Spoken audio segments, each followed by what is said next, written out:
Amid the fear of third wave of COVID-19 hitting India soon, WHO Chief Scientist Dr. Soumya Swaminathan on Monday said that the coronavirus cases are expected to rise across the globe and the vaccination of the vulnerable population has led to uncoupling between infections and deaths.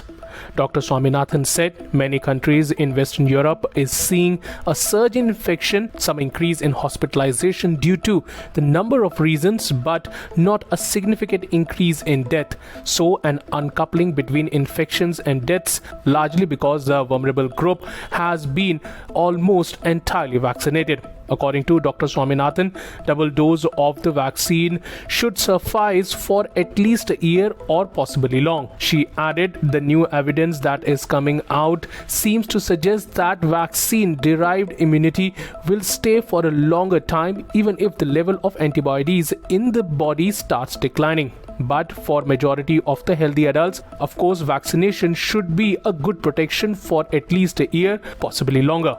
On the question of the booster dose of COVID-19 vaccine, the WHO scientist said that this is an interesting concept, but more data is required to reach to a final conclusion.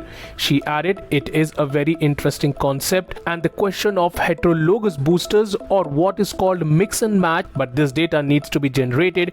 We cannot come to conclusion without seeing the data. 2 weeks after the WHO granted emergency use approval of Covaxin, Dr. Swaminathan defended the approval process of the vaccine adopted by the global health body. She said the time taken for EUL for the submission of full data set has ranged from 45 days to 165 days and Covaxin came in at about 90 days. It has not been the vaccine that took that long, but we have to respect those independent scientific and technical processes. Subscribe to Oneindia channel and never miss an update.